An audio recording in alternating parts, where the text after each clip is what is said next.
Este episódio contém discussões sobre temas sensíveis e que podem ser difíceis para alguns ouvintes. Caso sinta que agora não seja o momento ideal para escutá-lo, saiba que está tudo bem. Sua saúde emocional é o mais importante. Estaremos aqui para quando quiser voltar. Você já parou para pensar em como uma vida pode mudar drasticamente? E se eu te dissesse que por trás de cada situação existem histórias profundas que muitas vezes não conhecemos? Neste podcast, potencializamos vozes de mulheres corajosas que ousaram compartilhar suas vivências. Junte-se a nós para ouvir o relato daquelas que decidiram. Eu quero contar. Eu quero contar. Eu quero contar. Eu quero contar. Eu quero contar. Eu quero contar. Eu quero contar. Eu quero contar. Eu quero contar. Eu quero contar. Eu quero contar. Eu quero contar.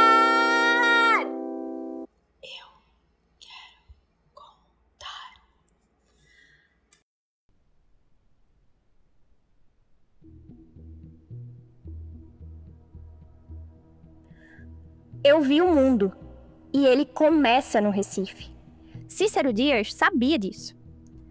Todo pernambucano já nasce um pouco megalomaníaco. Afinal, tudo nosso é o maior, o mais antigo, o mais bonito e tudo em linha reta. Eu mesma já cheguei no mundo pensando grande. É a minha sina. Mas, confesso, se esbarro em algum sonho dessa audácia, eu logo diria: tenho sina de ser grande. E em seguida me perguntaria: será que dou conta de carregar tamanha grandeza?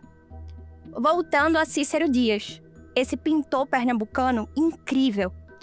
Com suas cores e formas, ele também pintava memórias. Um dia ele disse: pinto o que me emociona. A memória, para mim, é um jardim que nunca termina.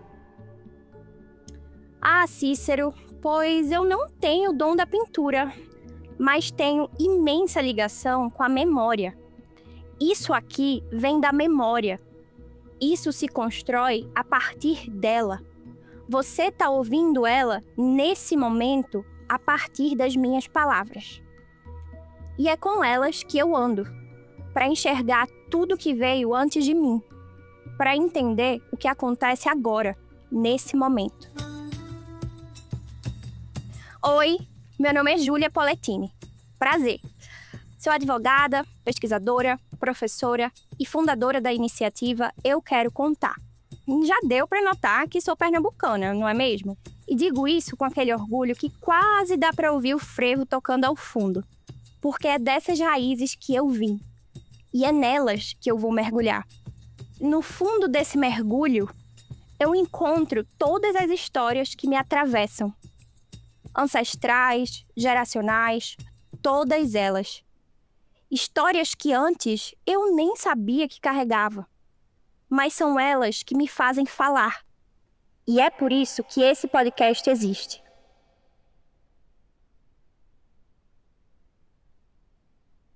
Bem-vindas, bem-vindos, bem-vindes ao Eu Quero Contar. Meu nome é Marina Mello e serei a apresentadora desse podcast, ou melhor, uma guia durante esse episódio e os próximos que virão. Não tem jeito, nosso encontro já está marcado. E aqui a gente fala sério, muito sério, porque essa é uma iniciativa que luta pelo fim da violência de gênero. Mas a gente também fala com o coração. Hoje, a gente vai viajar no tempo e na história da Júlia. E sabe o que ficou claro para mim? A Eu Quero Contar não é feita de uma só voz. Ela é feita de muitas. Muitas mulheres, muitas vivências. Mas antes de contar tantas histórias, a Júlia precisa contar a dela. Uma história de encontros, de descobertas e principalmente de como escutar de verdade pode mudar tudo.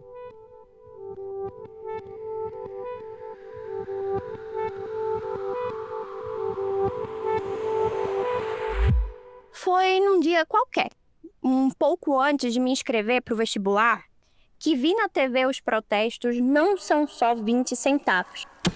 Mas não há dúvida nenhuma de que essa é seguramente uma das maiores manifestações já realizadas. O Brasil inteiro nas ruas. E eu, com meus 16 aninhos, parada ali, sentindo uma chave virar. Eu era ingênua, ouvintes, uma adolescente como tantas, sem saber que lá na frente um golpe se desenhava. Mas aqui quero focar na sensação que me invadiu ao ver essa multidão unida. Lembro de estar sentada no sofá da sala, assistindo ao jornal, enquanto a imprensa cobria aqueles protestos históricos. Eu só conseguia olhar para os jovens. Não entendia muita coisa sobre ativismo ou política, mas sentia uma necessidade de ter algo pelo qual lutar. Não era só sobre aquele aumento, era sobre tudo. Olhava aquelas pessoas protestando e pensava, eu preciso estar ali. Mas, ao mesmo tempo, queria estar lá dentro, no Planalto, ajudando a criar leis, a mudar as regras do jogo. Algo brotou ali, bem no meio do meu peito. Nós acompanhamos um grande número de manifestantes que até bem pouco tempo faziam protesto na porta da Câmara de Vereadores. Algo brotou no coração da Júlia antes mesmo que ela pudesse perceber. Foi nessa frase, ouvintes, que eu me peguei presa nessa história. Porque uma Dolly, no auge de seus 16 anos, uma idade para estar vivendo outras coisas, pensa em fazer protesto? Mas aí não seria a Júlia, né? Então vamos lá. Para entender o que nasceu ali, a gente precisa fazer o que todo bom enredo merece: voltar no tempo. Desde pequena, eu era dessas que adorava escutar as histórias dos outros. Queria entender o que estava acontecendo, os conflitos e as confusões. E se desse, ainda tentava resolver. Palpitava em tudo mesmo.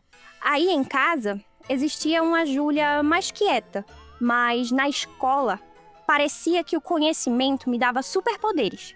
Conseguia me expressar, tomar iniciativa, ser participativa. E aí virei meio que a Júlia conciliadora da turma. A que conversava com todo mundo, fazia ponto entre os grupinhos mais diferentes. Liderava trabalho, inventava projetos mirabolantes. Por causa desse jeito da Júlia, sempre atenta, questionadora, com senso de justiça aflorado, não tinha outro destino. Ela virou advogada. Começou a faculdade na Universidade Católica de Pernambuco em 2015 e ali o mundo se abriu de vez. Mergulhou na pesquisa, estudou criminologia crítica e foi parar como voluntária numa vara de violência doméstica e familiar contra a mulher do Recife. Foi aí que a violência de gênero deixou de ser só teoria. Ela ganhou rostos, vozes, pedidos de socorro registrados em processos. A Júlia leu relatos, acompanhou pedidos de medidas protetivas e ouviu mulheres marcadas por cicatrizes invisíveis. E naquele ambiente frio de fóruns e papéis timbrados, compreendeu. Aquelas histórias precisavam sair daquelas paredes. Precisavam ser ouvidas. De verdade. Nada é por acaso. Ou, pelo menos, eu gosto de acreditar que não. Quando me vi mergulhada nessas histórias de violência, percebi que, de alguma forma, havia algo familiar naquele universo. Eu conhecia aquele sentimento silencioso que tantas carregavam, porque, desde cedo, aprendi a reconhecer ele bem de perto. Cresci cercada por mulheres fortes, determinadas e resilientes. A figura mais marcante de todas foi, sem dúvida, a minha mãe. Ela sempre me dizia que não deveria depender de ninguém, que o melhor dos mundos era estudar, construir uma carreira, conquistar a própria independência. E afirmava que eu era capaz de conquistar tudo isso, que eu ia conseguir. E eu sei que parece tudo bonito, dito assim. Minha mãe não estava errada em querer aquilo para mim. Mas o que sempre me atravessou eram as suas motivações. Por que ela queria tanto? No fundo, eu conhecia aquele silêncio. Aquele silêncio que morava perto. E talvez ela só quisesse que eu me enxergasse potente, transformadora, com voz, com autonomia, com presença no mundo. Na faculdade, a Júlia encontrou o feminismo. Foi um despertar, como se ela tivesse colocado óculos novos e, de repente, tudo fizesse sentido. Foi também nesse momento que ela percebeu quanto estava míope em relação a tantas coisas. Que mesmo sem querer, também reproduzia ideias machistas, carregava preconceitos, julgava outras mulheres. Quem nunca, né? O mais marcante, precisou entrar numa graduação para começar a desconstruir tudo isso. E essa constatação não a envergonhou, pelo contrário, virou combustível. Porque entender o próprio lugar no mundo, os privilégios, as omissões e os silêncios é parte do processo. As coisas que antes aceitava sem questionar, os olhares atravessados, os comentários disfarçados, as pequenas e grandes violências ganharam nome. E pela primeira vez, ela se viu como vítima. Mas essa palavra não durou muito não. Logo ela entendeu que havia outra, mais forte, mais potente, sobrevivente. Foi aí que tudo mudou. Ela era uma ativista. E quando se deu conta, lá estava ela, aprovada por um grupo de pesquisa sobre criminologia. Aquele lugar que antes parecia tão distante e agora era palco onde ela poderia finalmente colocar tudo o que sentia em prática. E no meio disso tudo, surgiu a grande pergunta. Como o direito se encaixava nessa nova versão? A minha visão sobre o direito foi mudando completamente. O sistema de justiça, sabe? Ele tem essa forma fria, quase burocrática, de lidar com as vítimas. Como se a dor fosse só um detalhe, uma nota de rodapé em um processo qualquer. E o pior, a revitimização nos corredores dos fóruns, delegacias, nas audiências, em todo lugar. Embutida em cada etapa, como uma porta que se fecha bem na cara de quem mais precisa de ajuda. A mulher denuncia, mas será que realmente escutam o que ela tem a dizer? Ou só seguem os protocolos, riscam as caixas do formulário e pronto? Foi aí que eu me fiz a pergunta que não saía da minha cabeça. Como essas mulheres podem ser ouvidas e terem suas vidas transformadas? Foi no meio de 2020, no auge da pandemia, que eu criei um formulário online, sem grandes pretensões. Queria mapear experiências de violência doméstica. Joguei no mundo e esperei. Nunca imaginei que em poucos dias, mais de 900 respostas lotariam minha caixa de entrada. E dentro dela, 500 relatos absolutamente chocantes. Li todos eles, ouvintes, um por um. E de repente, eu estava me vendo nessas mulheres. Depois disso, eu nunca mais andei sozinha. Agora, em qualquer lugar que vou, em qualquer entrevista, reflexão ou projeto, sou sempre eu e todas elas.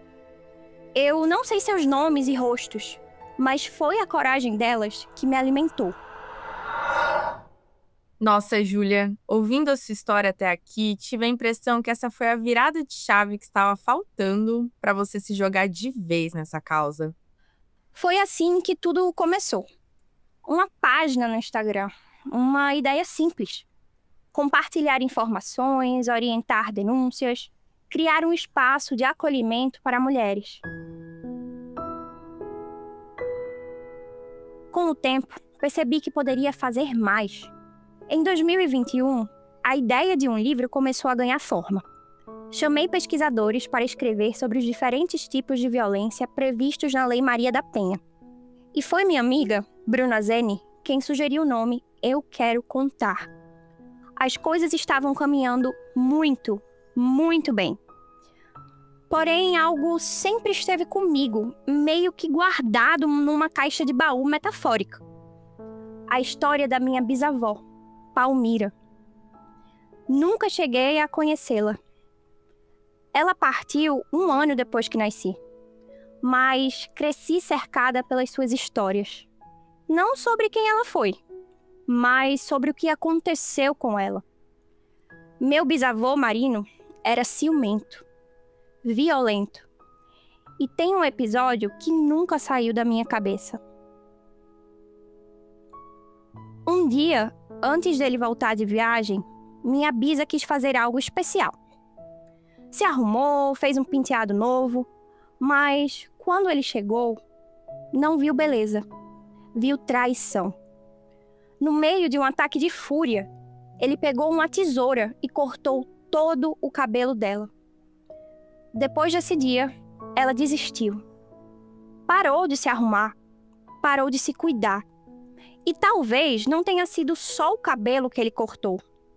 Talvez tenha sido a autoestima, a vontade de existir no mundo, a alegria de viver.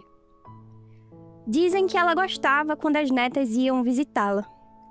Minha mãe e minhas primas pintavam suas unhas, passavam maquiagem, davam uma volta com ela pela vizinhança. Pequenos gestos, pequenos respiros dentro de uma vida que foi ficando cada vez menor. Os filhos sempre disseram que ela adoeceu por conta do meu bisavô. E faz sentido. A violência mata de muitas formas. Eu queria ter conhecido minha bisa de verdade. Saber o que ela amava, quais eram seus sonhos, suas manias. Mas o que restou dela foram as marcas da violência. E é isso que me incomoda.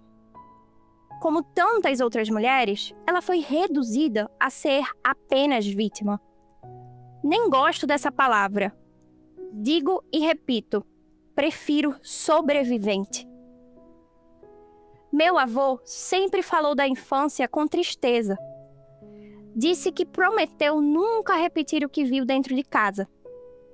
Mas um dos seus irmãos escolheu outro caminho.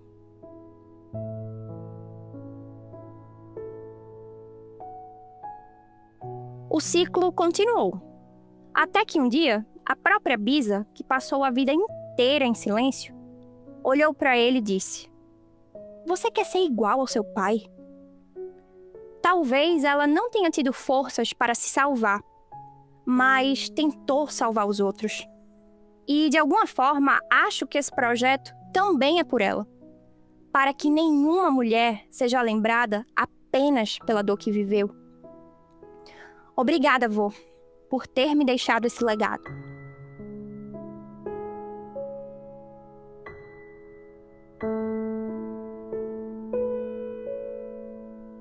Quero aproveitar esse momento para deixar um recado sincero.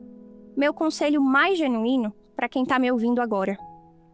Perguntem pelas histórias da sua família. Conversem com suas avós, seus avós, tios, tias, quem estiver por perto. Escutem de verdade. Muitas vezes elas ficam esquecidas num canto da sala ou da nossa própria cabeça, mas elas ainda têm muito para dizer. A dor de cada trajetória que acaba sendo roubada, a vida, os gostos, a personalidade, as lembranças da sua bisa e de tantas outras mulheres é certamente triste e, por que não, revoltante. Hoje podemos ver você dando um outro sentido a essas vivências geracionais. Estou imensamente grata por estar dividindo esse espaço com você. Me conta, como surgiu essa vontade de expandir para além do livro? Tem uma coisa que aprendi nesse tempo, é que tem histórias que a gente não conta porque ainda doem. E tem histórias que doem porque nunca foram contadas. Quando voltei ao Brasil, no fim de 2023, eu sabia que precisava retomar o projeto. Queria que fosse algo maior. Algo que tocasse mais pessoas e que se espalhasse. Foi aí que fiz uma chamada para voluntários e, de repente, a Eu Quero Contar não era mais só minha. Quase 60 pessoas, cada uma com a sua história, sua vivência, sua vontade de fazer alguma coisa. O que antes era só uma ideia solta na minha cabeça, virou um projeto coletivo, feito de muitas mãos, de muitas vozes. Então, Júlia, chegamos até aqui, a essa conversa longa, a esse podcast. A gente já está animado pelos próximos episódios, mas eu preciso te perguntar, o que a gente pode esperar dos próximos capítulos? O que eu posso dizer é que a gente vai falar sobre violência de gênero, mas também sobre acolhimento, sobre o que significa buscar justiça em um sistema que tantas vezes falha. Os relatos que vêm por aí são duros, são fortes, mas também são necessários. A gente vai mergulhar ainda mais fundo nas diferentes formas de violência, aquelas que gritam, escancaradas, e aquelas que se escondem nos detalhes do dia a dia, camufladas entre gestos, frases soltas e silêncios incômodos. Como identificar, como dar nome e, principalmente, como romper esse ciclo. Então, podem esperar muita informação e reflexão de qualidade por aqui. Por último, gostaria de dedicar este episódio a 2 mulheres que sempre caminharam comigo, em profundidade e memória. E sinto que agora posso honrar um pouco as suas histórias. Vanesca e Palmira, obrigada por tudo. Júlia, obrigada por dividir essa história com a gente. E para você que está ouvindo, esse é só o começo. No próximo episódio, a gente vai mergulhar mais fundo nas diferentes formas de violência, aquelas que são visíveis e aquelas que se escondem nos detalhes do dia a dia. Como identificar, como nomear e, principalmente, como romper esse ciclo. Se você quiser participar, compartilhar a sua história ou entender melhor o Eu Quero Contar, segue a gente nas redes sociais, @euquerocontar. A gente se encontra no próximo episódio. A Lei Maria da Penha prevê 5 tipos de violência contra a mulher: física, sexual, moral, psicológica e patrimonial. As violências moral e psicológica são muito sutis, às vezes até silenciosas. Caso você saiba de alguém que esteja sofrendo violência no relacionamento, denuncie anonimamente ligando no 180. Roteiro: Gabriela Tchulchevski, Júlia Polettini e Verônica Elias. Vozes de Júlia Polettini e Marina Mello. Edição: Carlos Henrique e Camila Anselmo. Direção criativa: Gabriela Tchulchevski e Bárbara Rodrigues.